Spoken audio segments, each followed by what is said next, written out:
Welcome, everybody, to another episode of the live stream. I'm Jason Seiler, and with me, as always, is Dave Morrison. How you doing, brother? I'm doing good, brother. Happy Father's Day. Yeah, thanks. Happy Inseminating Persons Day to you, too. Oh, I feel like I am I'm drinking out of my world's greatest inseminating persons mug. Person, I guess, just person. No, I thought that was a funny idea, bro. I thought that was good.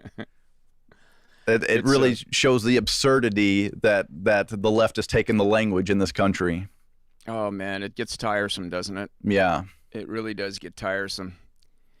Well, I hope everybody out there is having a wonderful Father's Day. I hope you're getting a chance to spend some time with your kids, or to go out to lunch, or play a round of golf, or watch some golf at least, or whatever it is you like to do. But if you're a hardworking dad like most of us, you probably got a lot to do today anyway, just because, that's how life works with a busy father. Well, they make you really busy when they're young. And then when they get a little older, they make you wonder where the hell they are. Okay, well, I got something to look forward to because you're a little ahead of me in this. Yeah, they get into the years of avoiding you as much as possible. Yeah. No, I'm looking forward to that. But also, my dad, when I went to Europe for baseball and coaching and teaching there, he'd always tell me how worried he was about me, but I felt like I'm in my 20s. I'm a man. You don't have to worry about me. He'd always say, well, son, when you become a father, you'll understand. And that's so true. I never realized how much I could worry about someone until I had a kid. Yeah, I remember saying when I think my daughter was like 3 years old and my son was, just getting ready to kind of standing up a little bit. I remember saying to somebody, they don't tell you about this, how vulnerable it makes you feel. Mm-hmm. Like at the time I said, if something happened to these children, I don't know how my life would go on. Mm-hmm. I don't know what, I would be destroyed. I never knew how much I could love another human being until I had a kid. Right, I thought I loved a woman until I had a kid, and was like, I realized that, that's unconditional love. It really is another level. I only had the woman so I could get the kid. Turns out you need one because she is the inseminator. No, she is the birthing person. She's the birthing person. You got to have her. You got to have her. I mean, or you could just buy one off the shelf these days, probably. Every proper household, I think, needs a birthing person. Well, I think that's probably true. I was reading up on the whole birthing person controversy, and the language, they changed it from mother to birthing person because, according to the left, a guy can have can birth a person these days, but does that still makes that guy the mother? A mother. Yeah, that's the thing. It doesn't exclude him or some non-binary robot. It doesn't exclude them from being the mother. They're still the mother, whether they identify as a woman or a cat. Yeah, I mean, this is why you get the big bucks, Jason, is because your brain immediately goes to the flaw in the logic. Well, it just makes no sense. I mean, yeah. I that's all I do is read articles, and the good part of an article is the part that they didn't try to tell you about. It's the part that they just glossed over because they were just trying to tell you this other story, and you go like, but wait a second, you said this. I feel like Sherlock Holmes. You have to be Sherlock Holmes to read a news article and actually get some real good news out of that article. Yeah, and this is what why I was so driven out of the left by the twin conundrums of race relations and how they were coping with that, and feminism, because I was thinking this is completely wrong. This whole idea of feminism, trying to turn women into indiscernible from men. And I was watching even like a zombie movie last night. Now the toughest zombie killers now have to be women. That's right. They're the last man standing, so to speak. And and along the way they show all these horrible characteristics of men. They slaughter people, they do all kinds of underhanded stuff because, hey, if men can do that, we should be able to do that. We should be able Right. to be horrible, greedy captains of industry in movies and things like that. But those are the things that you always told us were wrong about men. That's right. You know, I mean, you see this toxic femininity that looks exactly like toxic masculinity. I myself don't know very many toxic men, Right. but there's a lot of toxic females now in popular culture because it's a you go girl. You know, it's cool if we do it. Yeah. No, it's sad because it's like they're trying to take our men's worst aspects about us and say, well, we can do that. We can be just as bad as you. Yeah. Watch. And it's like, no. We don't want you to be as bad as the worst men in the world. We want you to be good, decent people. Yeah.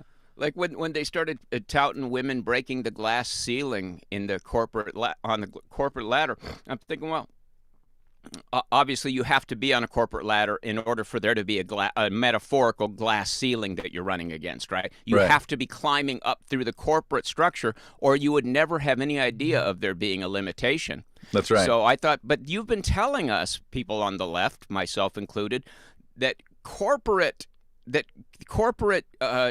competition is a bad thing. That's what leads to that's greed, and that's what leads to way too much money and way too much difference. I mean, that you're saying what you want is for women to be free to engage in income inequality. That's right. Right? Yeah. So it's just like it's just I said I got to get out of here. This was like 10 years ago. I can't hang around here anymore. And I can't have any conversations with people that don't double back on themselves and get themselves locked into some kind of logical cul-de-sac. There's that classic clip of Jordan Peterson. He's on that British talk show with the woman that's asking him all these questions. And he's like, well, you're here. How did you get here? Why don't you move aside and let some other women come up and take your position? Yeah. There's a bunch of people fighting for the top. Don't act always say something like, well, because I earned it. Right, of course. But those guys didn't earn it. The guys that are there, they just got it handed to them, of course. And the thing is, she'd never bothered to have that simplest thought. I mean, any good thinker spends at least some time with their favorite ideas, being the oppositional voice to their own ideas, trying to take their own idea apart. If you're going to have a really good idea and be able to properly advocate for it, you have to imagine what the opposition is going to be and then go ahead and try to make the argument to destroy your argument. And if you can't destroy your argument with an oppositional argument, you've probably got a really good case. That's right. But I feel sorry. I'm getting into so many conversations lately with people on the left, and I feel sorry for them because many of them haven't even thought things through at a basic level. Right. No, some of the comments I get and I challenge, or that challenge me on my videos, I love to comment back to those people, and they just have, they'll say something like this. One guy the other day said, "You don't believe that the 1% own the government at this point?" And I'm like, yeah, sure. I believe big money is in politics and it's hurting us. I think that's why I want smaller government. And he's like, well, that's why I want more government. And it's like, but wait a second. You want the people who are paid for and bought by the 1%. You want them to have more control over your life? Is that what you're saying? And then crickets. He was done. Like, he never thought that through. He thinks the government's going to be all good people for some reason if they're all Democrats, and they're all bought and paid for at that level. Yes, and if he had just stuck around a little longer, he was beginning to hear. Knows that if he said, yeah, but that's why we need bigger government to protect the people, and you would go, well, there's that many more agencies that the people with the big money can then bribe and manipulate. Of course. And so there's and now every facet of your life has a government agency attached, then every facet of your life will have corporate corruption. That's exactly right. If that's his thing, he thinks corporate is the bad guy. Well, make what they're affecting less profound. Right. But he can't think that far through because government in his mind is the savior, even though in his mind they're the problem. You know what I mean? It's the rich are the problem, not the government. It's because the government owns the rich, but he has no way to separate those two. He just wants to give more power to the government because he thinks that those people will somehow take them on, and but he's never thought it through. And there's a lot of that there's some of that on the right, of course. But picking apart your own argument, we have to do that as we're writing. Like I remember you'll send me a piece, or I'll send you a piece, and there's times where I go like, oh, you're going to hear a lot of this. You know, you might as well go ahead and take on that argument in that paragraph because you're going to get a lot of comments that say this, and you can go ahead and shut that down right then, and because we have to think that way. We do. I mean, you and I remember when I was working up at your place on the videos more often, we'd be sitting there editing and we'd be listening to something that I'm saying in the video, right? And then we'd look at each other. You know what they're going to say to that, right? Right. And sometimes we're talking about the left, and sometimes we're just talking about our own folks just catching something that wasn't, perfectly explained or whatever. Right, because it's so hard to just explain everything. You can't. You just can't go into. Sometimes people write me these enormous paragraphs saying, "Well, this is what you missed," and then I'll think, it took you 4 paragraphs to explain that one tiny little thing that I missed. And there was probably some things I missed that you didn't catch because it wasn't your pet thing. Mm-hmm. And you've got to kind of be at 35,000 feet, kind of getting the big picture on things. And man, I throw away so much writing. You have to. I don't throw away as much as you do, that's for sure. But you have to, like, you do the thing where you put them off to the side. I do the thing where, like, I'm writing a paragraph and I go, you know what? And then I'll just enter, and put it like a bunch of spaces below, and then I'll start writing again from there, and I'll go do that. I'll keep doing that, and then by the end, I got my piece written, and then I got like these 6 or 7 other paragraphs half written or fully written, or sections that are way below the piece.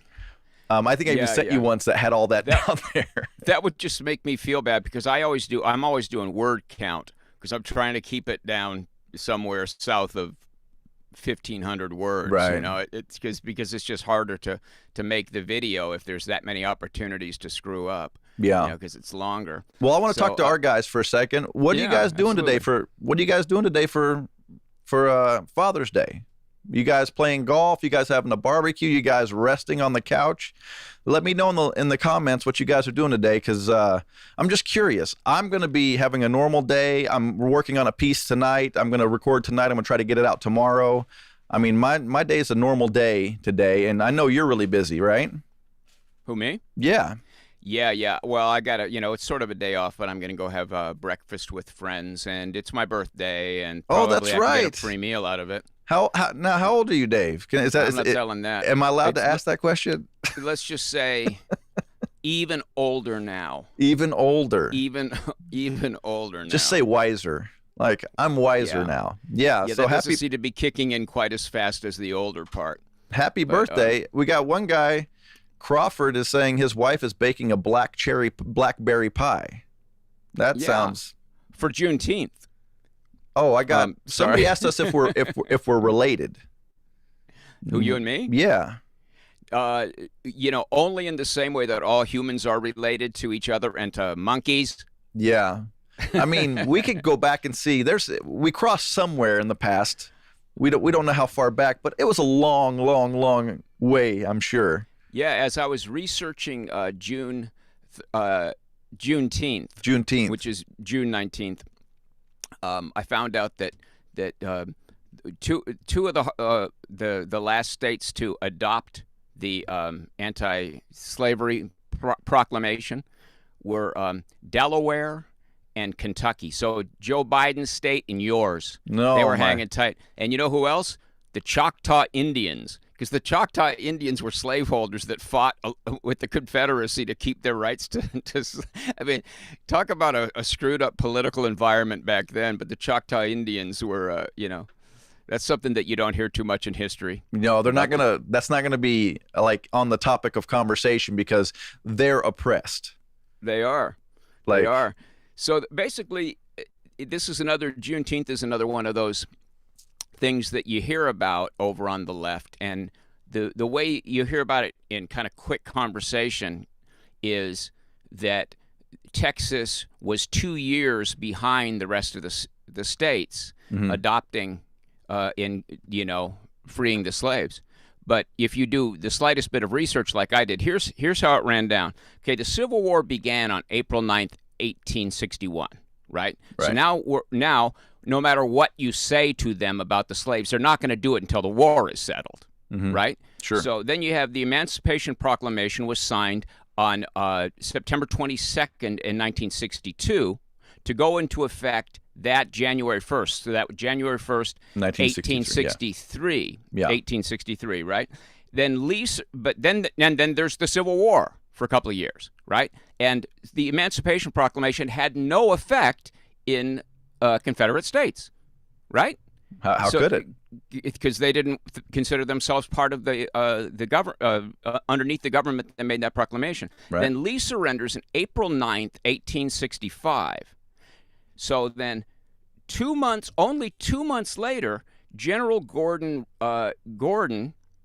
reads the General Order 3 in the port of Galveston, Texas. Now, Galveston, Texas was as far away from Washington, D.C. as you could possibly be. It was the outer edges of the Confederacy. And the only way to enforce these things were military troops eventually getting to all the Confederate states and saying, okay, let the slaves go, and so that was on June 19th in 1865. So it was only 2 months and 10 days after Lee surrendered. So it wasn't 2 years later; it was 2 months later. Yeah, but that's I always heard 2 years later. So I don't know. Maybe I had just particularly stupid friends, but I don't see why it's a particularly profound thing, because that's the emancipation that everybody was getting. Just states were getting it as, according to how quickly the military could get there and enforce it. I mean, I can see it was the last, right? So it was the last slaves. Except for the Choctaw. It was the last slaves freed by the Emancipation Proclamation. Right. So I can see that, and I have no problem. Celebrating it being a holiday. That's all fine with me. Yeah, neither do I. Do I. But yeah, it's always with the leftists. They want to write it in such a way that it's always a bit worse for America. It's a bit worse on whoever, white people, whoever they're trying to make it look worse on. Because the narrative is, that they had to wait that much longer, and that much longer, 2 years, sounds much worse than that much longer, 2 months. Yeah. I mean, they make us wait how many times did they make us wait 2 months longer in California before we were allowed to do anything? That's right. That's like they did that every couple of weeks, another couple months. For like 16 months or whatever it was. Forever. Yeah, I mean, I don't want to compare the one thing to the other, of course. Yeah, but well, we got a couple comments here. Red T Basco says, "Happy Father's Day, guys. God bless you both." Well, thank you, Red, and God bless you, my friend. Erica Watkins said, "Happy Father's Day, guys, and happy birthday, Dave. Glad to see you both." Thank you, Erica. We know her. Yeah, and Ed W. said, actually, most of the big tribes in the Indian Territory fought for the South. Yes, there were a number of them. I just, again, you can't name them all because Choctaw's just funnier. Yeah, Choctaw, that's a funny word. Yeah. Well, they're really down through history, countries that didn't have some sort of slavery were the exception. Yeah.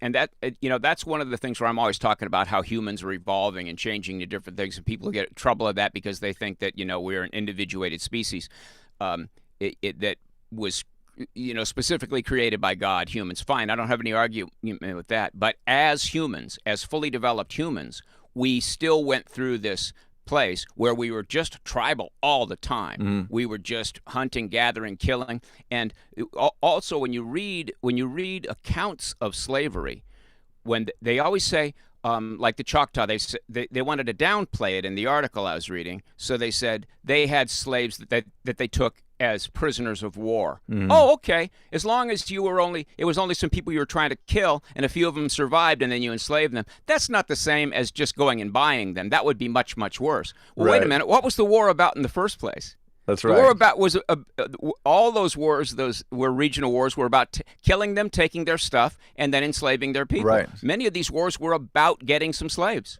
Slaves and taking their land. And war also is a bad thing, Right. but No. it's somehow it's downplayed. Well, they were, You know, there it's was the just spoils of war. just normal war kind of stuff. It's just war what you do. stuff. It's just what not you like- do.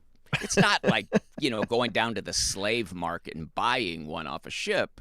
You know, when I was a kid in grade school, I learned about slavery, and we were Kentucky, as you mentioned earlier. I'm from Kentucky. We were a border state, and I go home and I'm just flabbergasted by this idea that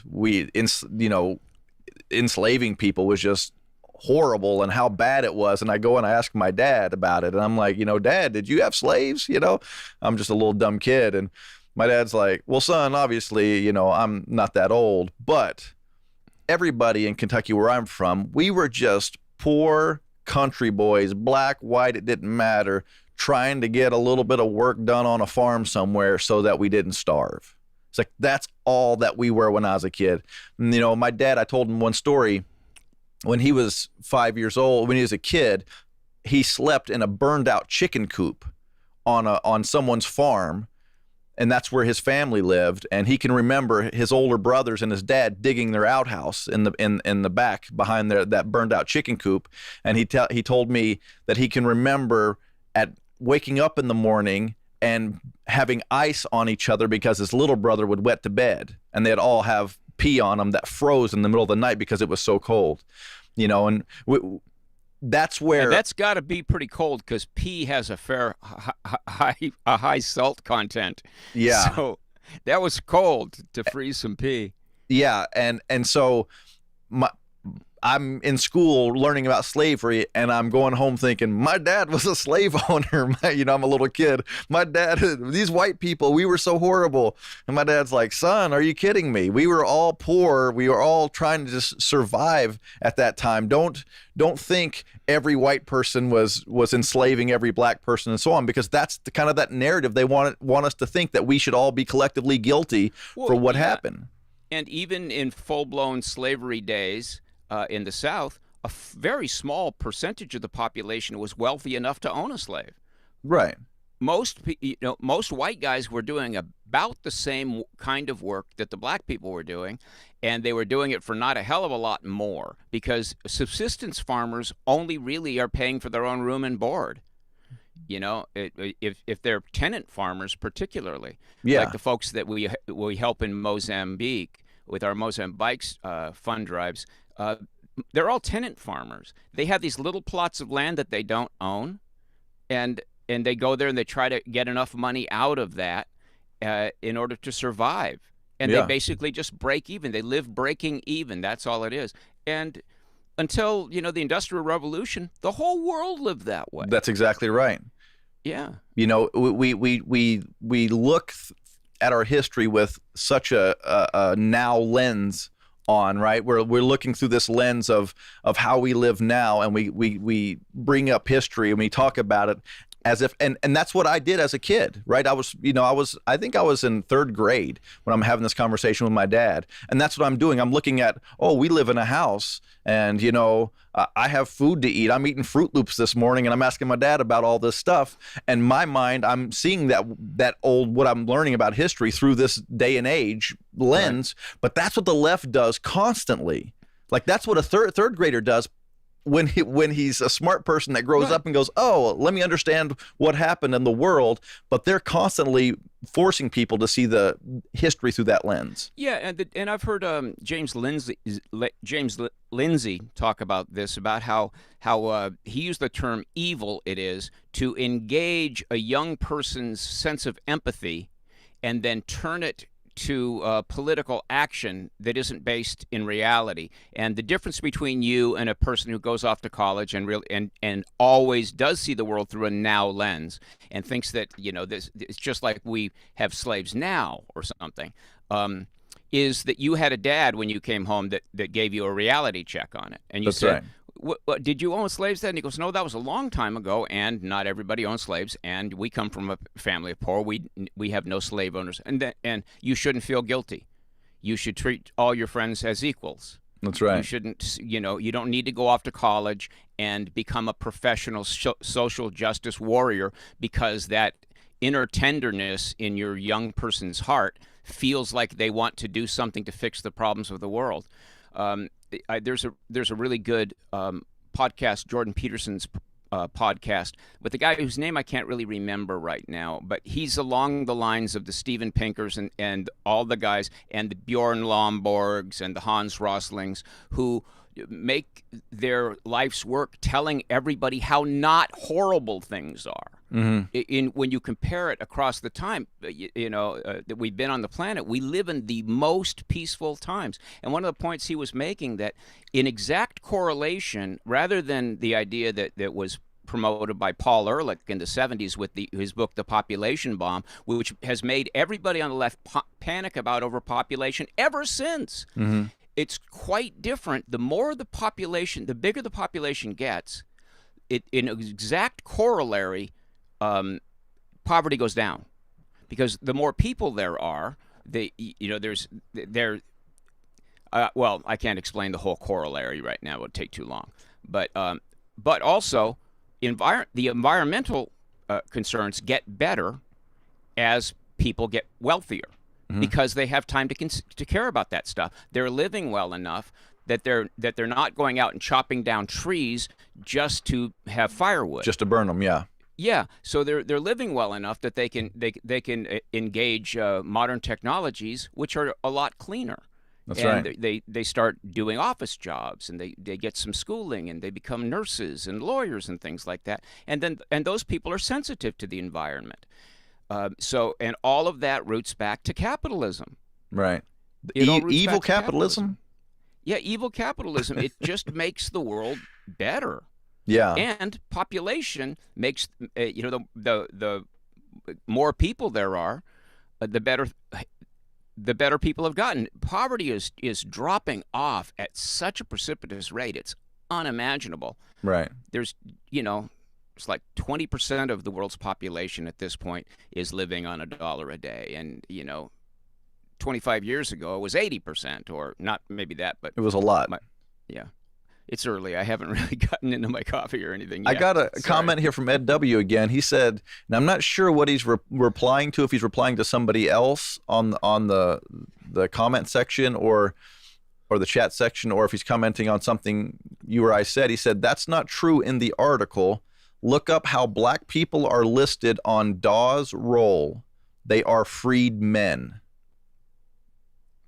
I have no idea what any of that means. No, I'm sorry, Which Ed. article and what is Dawes? What?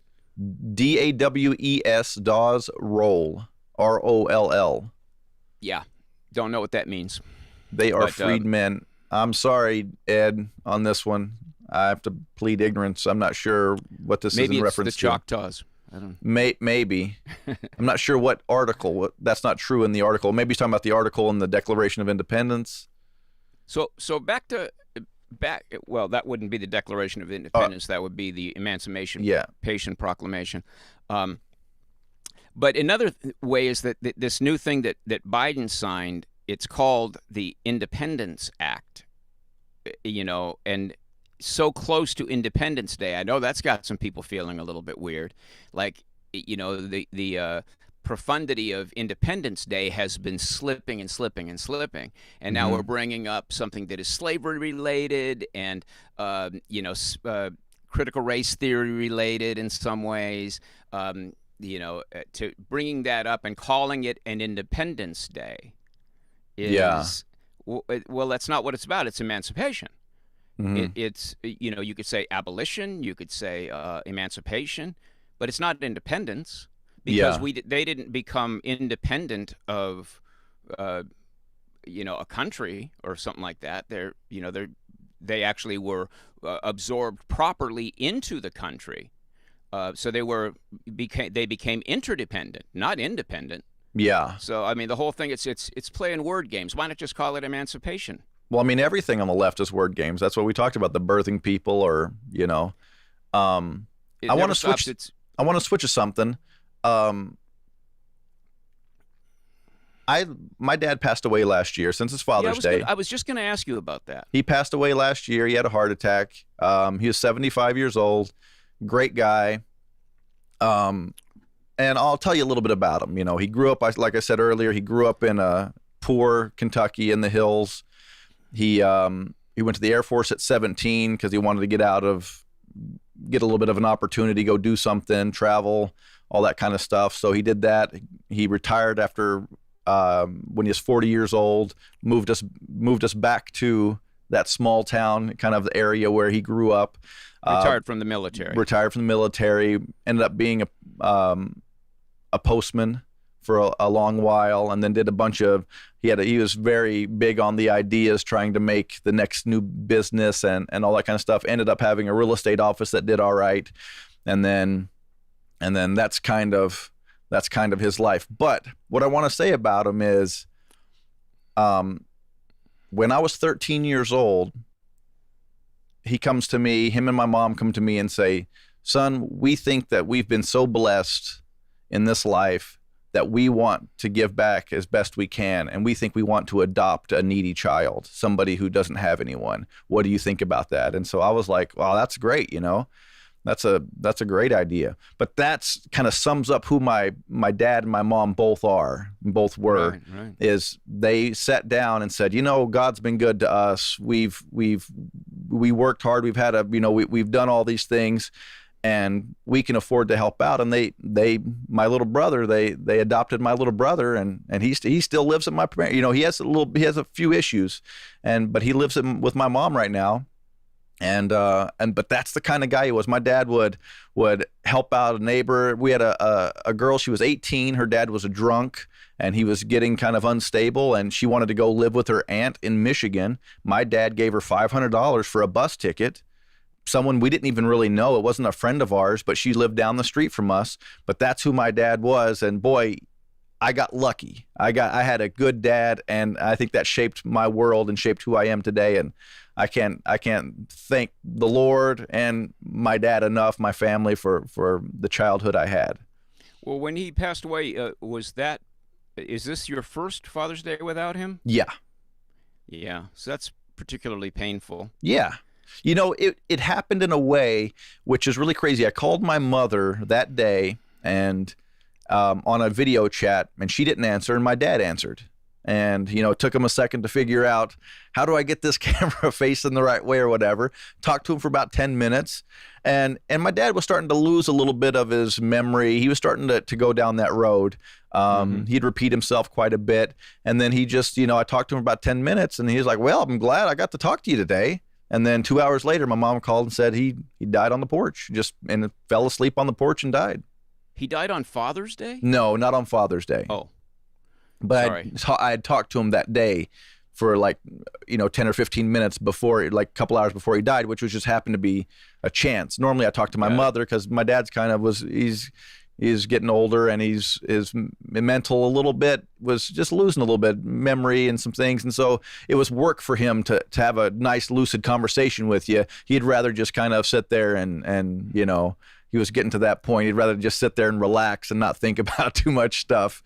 But I talked to him. It was great, like I said. And then 2 hours later, I was getting in my work truck, and I got a phone call. And it's like, oh man, I mean, that's not what you want to get. But I got to talk to him right before, it's like I got to say goodbye. And it's tough. He was a great man, but man, I had such a good childhood. He was such a good dad, and I wish everybody had such a good father. Well, it's greatly underappreciated how important fathers are. That's true. I mean, it's just like, it's frustrating that everything that works has to be under fire. Mm-hmm. Like I've said, we're the curators in the museum of what works. We're just here to try to protect the stuff that works. We're not ideologues. I don't feel like I'm an ideologue in any way. I just try to say, okay, what works? Let's keep that stuff. And if there's some parts of it that don't work perfectly or don't work and you can change them without going against human nature, because no change will stick if you go against human nature. I mean, That's right. That seems pretty basic information there. Then we'll change things a little bit, and things have changed. Dads hit their kids a lot less frequently now. That's right. I mean, as it happened when I was married.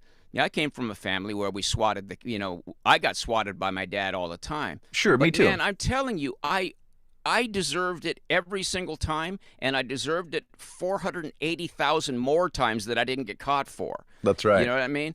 And I would laugh right in his face sometimes when he was trying to correct me, because for some reason I have that church laughter thing when I'm supposed to be somber and I start laughing. I laugh at funerals. I laugh at church. For some reason, when I'm really not supposed to laugh, I find that hilarious. Yeah. And so then my dad would finally smack me. But and then he'd come in later, and he'd send me to my room, and he'd come in later, and he'd sit down on the edge of my bed, and he would explain to me why he needed to discipline me and how painful it was for him to lose his temper and smack me, and would I please stop provoking him so he wouldn't have to do it anymore. Yeah. I realized I gotta feel sorry for this guy, because he really doesn't want to hit me, but I just can't control my mouth sometimes. Right. You drive him to the point where he just has to do something. And my daughter was a lot like that. She would always challenge me, because she liked playing with word games. I'd throw something at her, an order, and she'd find the flaw in my logic and throw it back at me, or something like that. She'd go, and she was a good little on her feet lawyer. But my son, if I would just look at him, like I was disappointed, that was enough. Yeah. He would say, that's cool. I'm not going against my dad. So I never raised a hand to my son, ever. Yeah. Although a year ago on my birthday, we got a little close to blows. Yeah.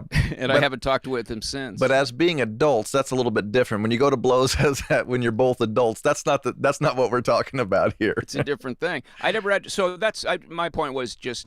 So fatherhood has changed in all kinds of ways, and we're always changing. We're That's right. always adapting and changing. The world changes. It's like you could break it down. The difference between the left and the right, you could break it down really simply, is the right just wants to change at a pace that's acceptable. And Right. that they can stay used to, so everybody can stay grounded. It doesn't seem like everybody's learning constantly a brand new set of traditions that have sort of been phoned into them from outside sources. They're evolving, Yeah. and socially. And the left wants to say, oh, no, you have to do this now, and we're going to enforce it, and if you don't, we're going to yell at you and scream at you and dox you and try to make you lose your job. And that's the difference. It's the pace of change. I mean, even immigration. Nobody cares about immigration on the right. They care about the pace of immigration. That's They right. and we have a system that can control the pace of immigration. If you open the border up and people come through, the pace of immigration changes, and you have labor gluts in marketplaces, and wages get suppressed, and it's hard to keep track of them in all sorts of other ways. Some of which are criminal, others just them absorbing a greater share of the tax burden that they're not paying into as much. Yeah. And so nobody does it because we hate immigrants. No, Right. we're just trying to control the pace of the thing. Does this make sense to you guys out there in TV land? Sure. Right. We want evolution we want us to evolve naturally and not be forced into it. And at the same time, we want to be able to protect society in a way that we don't allow just crazy things to happen and just throw everything off. And that's kind of, immigration is a good example. We're not against illegal immigration. We are against illegal immigration. We're not against legal immigration. And we want to know who they are, why they're here, and let's make a better life. Let's make a better America. That's great. But we can't know that information or do that information if we just open the border. Absolutely. Absolutely. So, I mean, it's frustrating, but, fathers are a very important thing. And I guess people would make this, if there was a liberal in the room, they'd say, well, good fathers are a really important thing. And that's a fair point. So where do you go to learn about fathering? Now, you are a new father. That's right. When I was at the place you are in fatherhood, which is you got one that's walking around and you got one that's not quite here yet, but will be soon. When I was at that place, I was still drinking pretty heavily. I was probably resentful and angry about a number of things. I don't think I was angry at my wife about anything. I mean, she was my ally. Yeah. But I wasn't really a happy guy. I didn't feel like I'd done much in the world, and I was right. I hadn't done much in the world. And I was, at that point, I was 33 years old, something like that. And I was far less capable of being a good father than I imagine you are right now. You're that much further along, more life experience.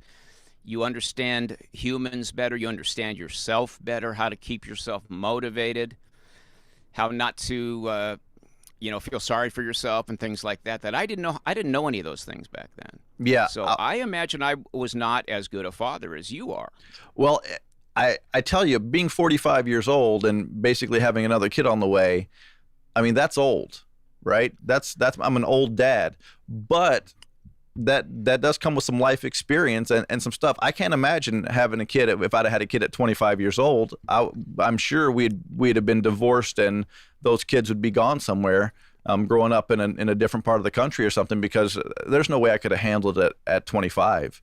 Like, there's a lot to fatherhood. I mean, I'm exhausted.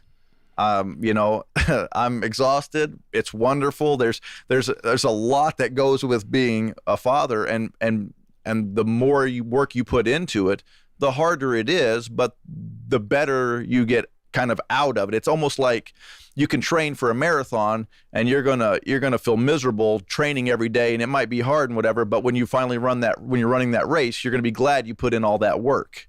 And that's kind of, at the end of this marathon, when they're getting old enough to move on with their own lives, you're going to be like, I'm glad I put all that work in. I'm glad we did all this stuff. By that time, you'll be my age. That's right. And I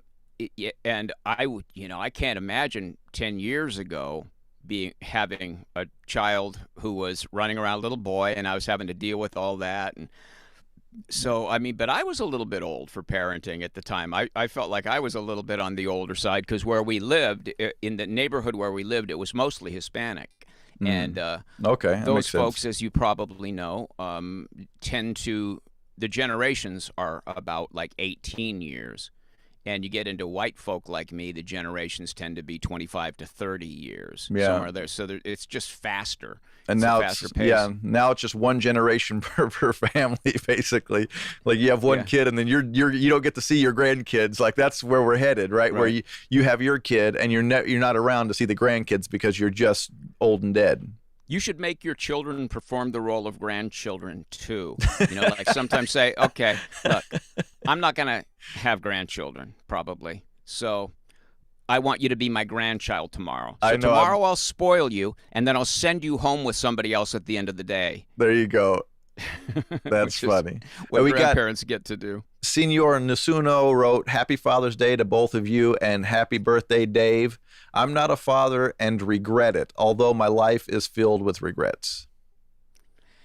Everybody's life is filled with regrets, my friend. That's true.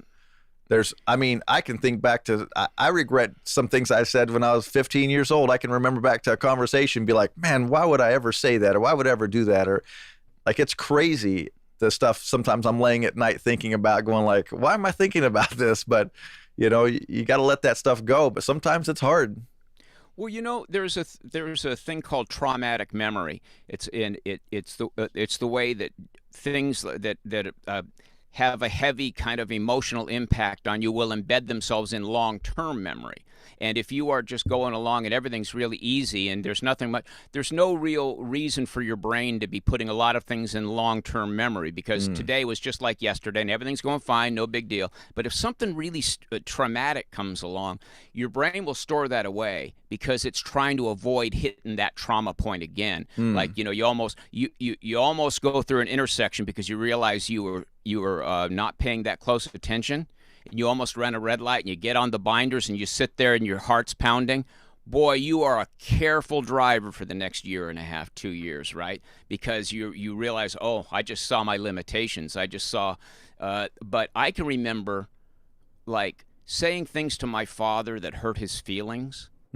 And I remember those way more than I remember all the good times and all the conversations that we had.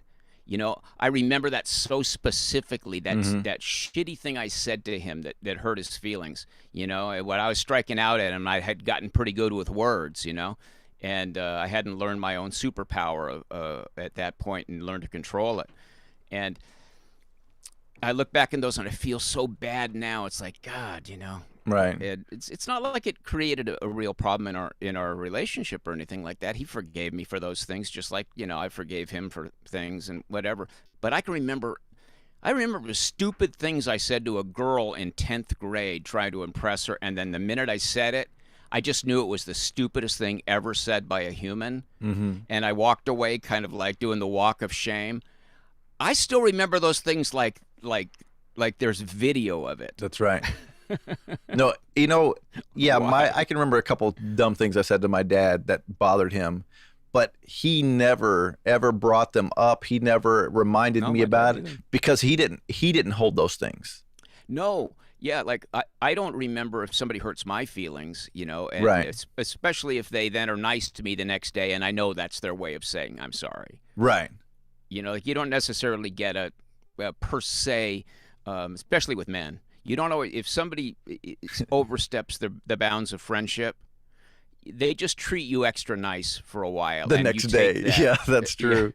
You understand that to be an apology. Yeah, I had a buddy lay into me once because something I made a joke that he didn't like, and he really laid into me, man. He went off on me. And then like he's on the phone with me and he's just going off. And then at the end of it, he goes, "That's what I had to say. I'll see you at rehearsal tonight." He just hangs up the phone, and I was like, "Oh man, I'm not sure how to take that." Come to rehearsal, man, everything was back to normal, kind of, and there was no, he overstepped his bounds, and he ended up like, I think, buying me like this $10, I don't know, add-on for a guitar or something, like some little thing, and that was his way of not saying that he blew up and he shouldn't have, but that's that's the way he said it. Yeah. Yeah, well, funny. We're not too far from the end of this broadcast because, it is Father's Day and it's my birthday, so we have other things we have to get done today. But I think that caller who mentioned regrets, I think that's something worth touching on. Do you feel these days, do you ever lay in bed awake at night and have regrets? Sure, but not life-altering regrets. They're mostly petty, I would say. Yeah. Right? Like, I have regrets, like, I don't know if it's a regret, but it's just like things that play in my head, like missing a ground ball in the state championship game in high school. I still think about that because we lost, and it wasn't because of that error I made, but that thing sits with me. I made a comment, like I said, to my dad. I made a comment to my mom. Those are bad moments in right. a life that is not a life of regret. So you don't regret your relationship with your father. You don't regret your career in sports. There's just that's just a thing that keeps it from being perfect. That's just a little right. kind of an but to have a life of regret is something I think we all have to really, really guard against. And right now I've been saving money for like crazy for a while. I was trying to get a motorhome, and I realized I've got these songs. It's opening up. I'm going to make a record. So I'm going to spend most of that money that I would have spent on a motorhome making an album. And part of that is because I don't want when I'm lying on my deathbed or whatever, or say I get in a bad accident and I'm dying before the neighbors find me, I don't want my brain to be filled with ideas that I regret my life. And I think that I've managed to repair most of the really the things that made me feel like a loser. I've stopped drinking and I'm exploring my innate talents in a way that I'm not squandering them. Mm-hmm. And I want to get another album out and start performing more. And you're doing the thing with the fatherhood. You rose to that. It would have been really easy for you to say, look, I got to put my foot down about this. I'm too old to be a dad. I can provide for you and myself, but this is too much. You could have kicked that down the road and maybe finessed your way out of it. Yeah. But you took it on because, well, I don't regret it either. yeah, and overall, it'll be a big part of why you don't look back at the final moment and say, it's a life of regrets. No, it's a good life with a few moments of regret. Right. A few little things of regret. I certainly have that stuff, but I don't wake up in the middle of the night anymore thinking I really wasted my opportunity on Earth. And I have a family member who died a while back, and I don't feel like he did with his life anything that protected him against that bad feeling at the end of it. And he died all alone, fell over on the floor at his house and died. And, we found him a few days later. He was found a few days later. And I think that's the worst case scenario, So for any of you out there who's feeling that, like maybe you haven't found the right woman in your life or whatever, figure out what it is that you're good at and get busy on it, and there's this way you can engage your sense of mastery. And that's one of the things that fathers are good for. And even if you don't have a father, you can find father figures if you're engaged in something where you're trying to learn it at a high level. Sports and music are a perfect example. Some kids that didn't have good fathers get a good father in a coach. That's right. They're moving them. They got an object that they understand. If they're really exploring their athletic ability, then that also explores the ability to get good at anything else as they go. Like Coach John Wooden. I mean, he was like a philosopher. I would say my biggest advice to anybody out there is you can do a lot more than you think you can. And there's the saying like, you can be anything you want. It's like, no, I can't be on the professional golf tour. I'm not going to be on the PGA anytime soon. That's never going to happen in my life. I can never start practicing now and become that. And maybe I never could have, right? There's some ability that needs to be there and that kind of stuff. But you as a human being can withstand and do a lot more than you think you can. And I've learned that with having this young family I got now, this channel, working full time, all that stuff, and I'm not going crazy. You know what I mean? I can do it. I am sleeping at night, right? I'm sleeping during the day because I work the graveyard shift. But my point is, a lot of people, I used to sit around and I had these ideas and I'd be like, oh, let me write this song, or this would be a good idea for a TV show. This would be a good idea for a movie, or this would be a good idea for a book. And then I would write 2 pages and I'd go like, that's a good idea. And then 3 years after that, I'd go back in this notebook and I'd look like, oh, that was a good idea. Too bad I was just such a loser that I would never go and actually try to do anything with that idea, right? And what I've learned, and it's been fairly recent, is it wasn't because I had bad ideas or what. It's because I was lazy. It was because I didn't think, like, I could see the end as it's not going to work out for me anyway. Why should I go ahead and try? But that's not how it works. It actually works the other way. You don't know how it's going to work out in the end. You don't know how it's going to work out. You have to put in that time and that work, and you can do so much more. So if you got an idea for a business, you got an idea for whatever it is, put some time into it, because you can do it. You can make things happen. And there's a thing that I want to write about it sometime that ties into what you're talking about, because I've always had that problem. I'll start something, but I won't finish it. And I think there are certain people that kind of have ambition built into them. It's like a character trait. I'm not one of them. But my idea is that if you are one of those people out there with ideas, and you're smart, and when you get engaged in something that you'll work as hard as anybody else, but you don't wake up in the morning with, hey, let me at him, man. Where's the world? I'm going to beat it. The idea is to get involved with somebody else who does have ambition and become a partner with them and then they will be very grateful that they have a little belief system in you, but then be a good belief system in that you're not a yes person, you're an actual advisor. Now you are engaged in ambition because somebody else had more of it. Now you say, okay, you're going to need some help getting that big goal you've got going. Don't do it all by yourself. And, like Silicon Valley is full of these kinds of stories where you'd get, like a Steve Jobs together with a Wozniak. Wozniak, he would have just built stuff in his garage. Steve Jobs wanted to turn it into something. He couldn't code like Wozniak could. He couldn't build things like Wozniak could, but he could. He was a hustler.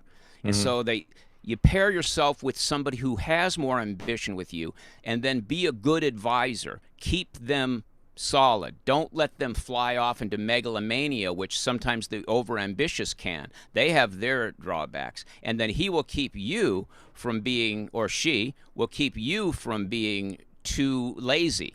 And then pretty soon you'll find you're engaged in it. Like, I had no ambition at all to start this channel. That was Jason's ambition. But I lived up to it. I stuck with it. And bit by bit, my input started counting. I'm sure it counted from the first day, but and then when it turned out that I had to start doing things from home, I thought, well, I'm never going to get anything done. But I do, because there's still that accountability, because I picked up, I caught, almost like a contagion, I caught some of your, you had a higher level of ambition at that time than I did. And, I don't know why, because it sounds like sometimes you haven't. Yeah, there's been times I haven't.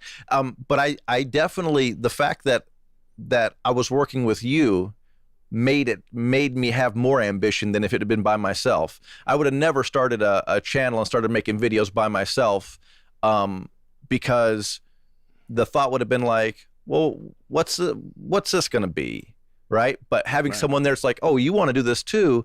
Oh, well, this guy believes that there's something that can be done like this too. And then there was like, okay, good. Now I see how he writes. Let me write something. Let me work. Okay. Oh, I can do this on this edit. I can make this look more professional. I can, like, that motivated me big time. And that was your contribution. So you're in a sense, I was ambitious enough already to be writing a lot of stuff. I just wasn't turning it into anything and making little videos, but they didn't have any quality to them in terms of production values or anything. So you're going, okay, here's this raw product. Here's what I can put into it. So in a sense, I guess I was part of the ambition thing. Were you were the Jobs and I was the Wozniak? No, it's not an exact thing for us, is it? But it does demonstrate that the two heads are better than one rule, and we have balanced each other. We don't duplicate the same skills, as is very obvious when you look at your videos, which, I mean, my God, they look like they're you're ready for prime time lately. And then you look at my videos, and clearly I'm still here in the burned out chicken coop where I live. Yeah, well, if I could write like you, then I'd be on my way, I think. Yeah, it's combining things. So for all you guys out there, particularly you younger guys who maybe do look at Jason and I as a little bit of older big brother, reasonably cool uncle, father figure, if you're that desperate for one. Don't let your life get away from you. Start doing something, and then, you have to do it poorly. We're getting ready to do start a series of concerts again, and we're going to live stream them. And I know that they're going to be bad for a while. You have to do something poorly before you do it well. It's just, that's just the way it is. That's I right. look back at my old videos and I go, that's hilarious. The first ones I did here at the house, oh my God, it was dark. The sound was terrible. It's in one speaker. It's like, that's ridiculous. But bit by bit, you figure it out. And you can't let the fear of being made to look foolish stop you from doing something. So you just do it at a little bit smaller scale. Yeah. And then it starts growing up. And I know that we have guys out there that have emulated us somewhat in starting their own channels. And that's the same thing. They're doing it. Yeah. They're doing the thing. And it's discouraging for a while, as all things are. I mean, I think about the first song I ever wrote, and I think back and I go, wow, why did I play that for anybody? Like, I couldn't sing it. Learning. I couldn't play it. I just hammered through it and thought it was something, because in my head I had done something, but I had to start there. I had to start there. You can't start up on the ladder somewhere. You can't start up, like, I mean, there are some super talented people who wrote a first song and that was a great song. Don't get me wrong. But for the most part, anything you're going to try to do in life, you got to start in that moment where you play it for somebody and someone goes like, yeah. And you go, oh, okay. You know, and then say, well, there was one good part, or, you know, and you got to start from there and you got to keep working, because it's a long road. I mean, this channel is a testament to that. You know, people ask me like, hey, I want to get paid doing YouTube. And it's like, well, first of all, the pay ain't that great. I'll just stop you right there. It's a lot of work and the pay ain't that great, but you ain't getting paid right away. It's a long road before you're ever going to see any money. And you gotta do it for that reason that you know you can get there, or you think you can get there. You want to get there because you want to do something. And you have the time, man. Think about the hours in your day that you spend flipping through Facebook videos or whatever it might be. Now, minus that hour out of your day, and take that hour and put it to this other thing that you're thinking can be good. And before you know it, you're going to start getting somewhere, and then that motivation starts to snowball sometimes. And then you go, oh, I can spend 2 hours today on it. And before you know it, you're working faster and quicker and better, and it becomes something. It really does. Right, and then you have to also be able to look at your own stuff and see the improvement. If you're not getting the feedback from the world at large, you have to get the feedback from somewhere. That's so there right. has to be somebody, say you are, just pretend a songwriter or something like that, or you're making video essays like we do. You have to have some viewer that is looking at it and can tell when you're getting better, and can, like you say, like you mentioned, hey, I really liked this part of it. Mm-hmm. That's the best possible way to compliment. So you're not giving false things. You're not going, that's the best song I've ever heard. You're looking for something good in it, and then saying, that when you're doing that little thing, I think that's your groove. Mm-hmm. I saw you hit it there. That felt like your voice there. That felt like something that's really you. And the rest of it will come.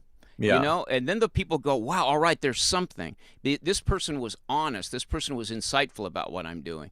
And and that was helpful. See, that kind of accurate praise, Yeah. Well, this is interesting. We started off talking about Father's Day, and we got to trying to give advice kind of like a father, we're being fatherly, which is kind of interesting. A couple more comments before we get out of here, because we're only going to do about an hour. We're doing about an hour today. Dave's got a lot of stuff to do. I'm going to try to relax a little bit today. Maybe watch a little bit of the U.S. Open on the PGA Tour. Watch a little golf today and see how that plays out, and then, like I said, I'll be back here working on another video. But we got York, PA, says, Happy Father's Day to all the fathers out there. That's what we want to say, too. Happy Father's Day to everybody out there. And let's see. We have something else here. Someone just gave a donation. Let me see wherever that was. Patriot Kane, we appreciate that. And then... Oh, yeah, by the way, guys, a couple of quick things.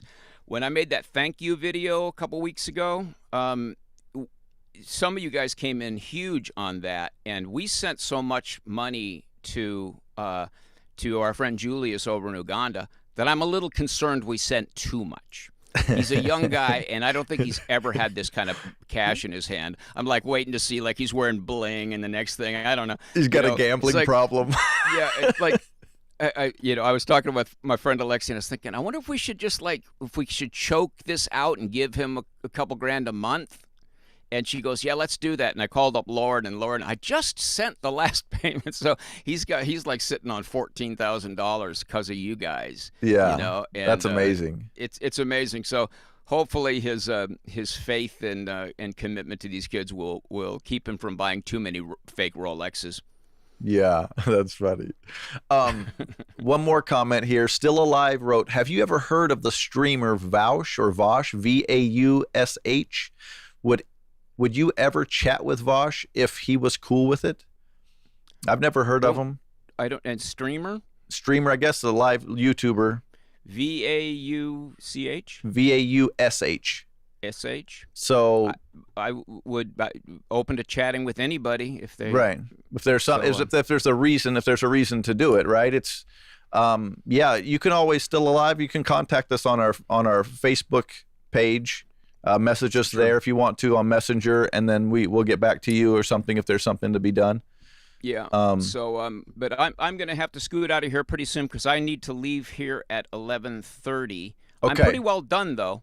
Yeah. I just need to put pants on. There you go. One more comment by Mike, and I'm not sure what this is. Just a basic comment. It says blacks, Hispanics, and Asians vote Democrat. Well, I saw a very disturbing Asian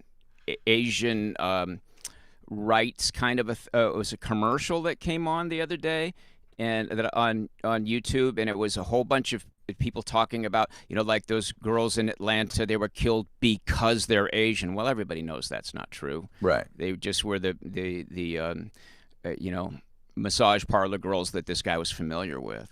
But and then they went on to detail all these, hate crimes against Asians and talk about how I've always thought, thank God for the Asians, because they're the only ones that are just showing how great the American dream works through hard work. They're not the only ones, but they're the most visible ones because you see them so often doing it, just killing it so visibly.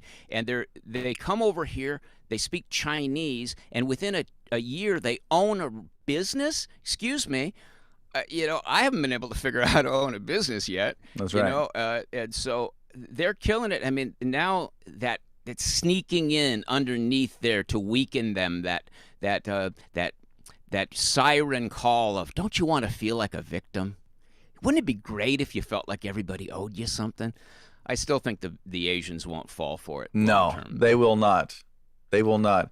And to his comment, Mike, that's true. Minorities vote Democrat, and a lot of times, I talked with my father-in-law last night about it. I went to a wedding last night, and he had mentioned it. He's Hispanic, and he said, he's like, for a long time, I never paid attention to politics. I just had that thought. Democrats are for the little guy, and Republicans are for the rich. He's like, and then I started paying attention, and I realized, boy, was I wrong. Well, branding is a thing. It's huge. And they've been doing branding for a really, really long time. They got way out ahead of that. They understood how to market themselves and how to, at the same time, slander the other side very consistently and with a very well figured out and consistent narrative.